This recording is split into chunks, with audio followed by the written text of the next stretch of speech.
5 ते 6 दिवसापूर्वी पुण्यातील संगमवाडीत हात, पाय आणि डोकं नसलेला मृतदेह मिळाला होता आणि यानंतर पुण्यामध्ये एकच खळबळ उडाली होती। या घटनेची जी उकल आहे ती पुणे पोलिसांनी केलेली आहे। सख्या भावानं सख्या बहिणीचा अगदी 10x5 च्या खोलीसाठी हत्या केल्याचं समोर आलेलं आहे।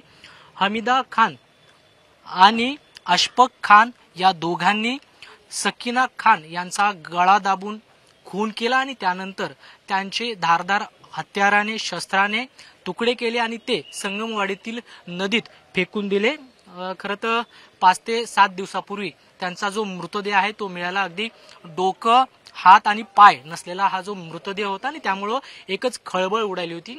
आपण सध्या भैयावाडी परिसरात आहोत आणि याच ठिकाणी 10x5 ची रूम आहे आणि याच रूमच्या मालकीवरून हा वाद झाला होता आणि गेल्या कित्येक वर्षापासून सकीना खान यांना त्यांचा भाऊ अशफाक खान आणि त्यांची वहिनी हमीदा खान या शारीरिक छळ करत होत्या, मानसिक छळ करत होत्या।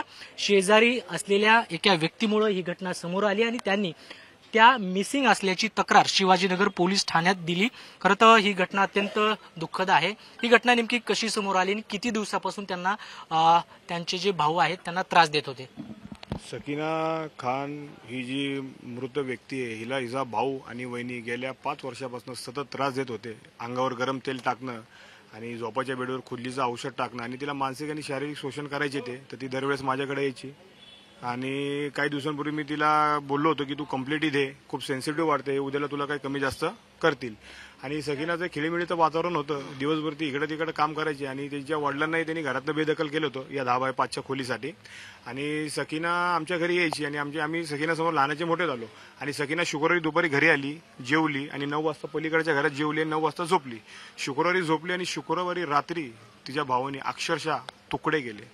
आणि सकीना जेव्हा इथं दिसत नव्हती वस्तीवाल्यांना तर मला थोडा मनामध्ये संशय आला। तिसरा दिवस बघितला मी, चौथा दिवस बघितला, मग मी यांच्या सगळ्या नातेवाईकांना गोळा केले। वाकरोडीमधले मुन्नाबाई खान, पापा खान, आमिर खान, मी यांच्याशी संपर्क केला। यांना म्हणलं तुम्ही कृपया या, तुम्ही या, आपण तिथं जाऊन साहेबांना सांगू।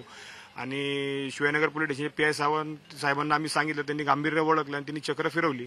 चक्र फिरून 24 तासात त्यांनी छडा लावला। म्हणजे पुणे पोलिसांचे आभार, Shivajinagar police station, Chandannagar police station आणि या प्रकरणामध्ये आम्हाला दीपक भाऊ मानकरांनी मोलाची साथ दिली। पुणे शहर राष्ट्रवादी काँग्रेस अध्यक्ष अजित पवार गट। परंतु सकीना खान या त्यांच्या भावासह आणि वहिनीसह त्याच 10x5 च्या खोलीमध्ये राहत होत्या।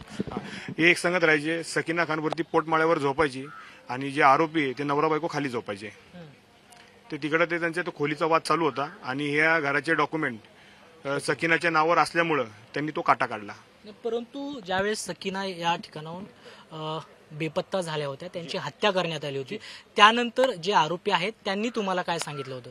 सगळ्यात म्हणजे आपण टीव्हीमध्ये बघतो दृष्टमिष्टांनी त्यांनी केलं। मी जेव्हा अशफाकला वारंवार विचारायचो, तिसऱ्या दिवशीपासून मी विचारणं चालू केली, अशफाक भाई सकीना किधर है, शाहरुख भाई गाव को गई। मग त्यांच्या वहिनीला विचारायचो, भाभी सकीना किधर है, अरे वो घुमती गाव को गई आएंगी। तिसऱ्या चौथ्या दिवशी मला जरा अशफाकच्या बोलण्यामध्ये जरा विसंगती आढळल्या आणि माझ्या मनामध्ये पाल चूक चुकली। तर मला असं वाटलं की अशफाक आणि अशफाकच्या बायकोनीच काहीतरी बरं वाईट केलेलं आहे, कारण सकीनाची चप्पल बाहेर होती आणि सकीना बिना चप्पलीची कुठं जात नव्हती। म्हणजे एखाद्याने बरी वाईट केलं, गळा दाबून ती गोष्ट केली, निर्घृत हत्या केली, तडपून मारला। पहिले त्यांनी मुंडकं कापलं, नंतर त्याचे तुकडे केले आणि 3 ट्रिप इकडनं संगमवाडी ब्रिजला त्यांनी केले। आणि तो जरा मानसिक विकृती त्याची जरा सकीना बाबतीत व्यवस्थित नव्हती। आणि माझी शासनाकडे एवढीच विनंती आहे, शिंदे साहेबांना, फडणवीस साहेबांना हात जोडून विनंती आहे, अजितदादांना, की यांना जन्मठेपेची शिक्षा लावावी, जेणेकरून पुढे असे सकीना कुणी व्हावं नाही, सकीनासारखी कोणाचे तुकडे आणि निर्दय मौत कोणाची व्हावी नाही आणि सकीनाला न्याय मिळाला पाहिजे। सरकारची यामध्ये हात जोडून विनंती आहे। तर हे शेजारी आहेत आणि नेमकं सकीना यांच्यासोबत नेमकं काय घडत होतं याविषयीची माहिती दिलेली आहे। आपण भैयावाडी परिसरात आहोत। या ठिकाणी फॉरेन्सिक लॅबचे अधिकारी आलेले आहेत। त्या ठिकाणी अवघ्या 5x10 च्या खोलीमध्ये ही फॉरेन्सिक लॅबची टीम पोहोचलेली आहे आणि त्या ठिकाणी ते तपासणी करत आहेत। मुळात अवघ्या 10x5 च्या खोलीसाठी त्याच्या मालकीवरून आपल्या सख्या भावानं सख्या बहिणीचा काटा काढल्याचं पाहायला मिळते। अगदी त्यांचे तुकडे करून ते नदीमध्ये फेकलेले आहेत आणि यात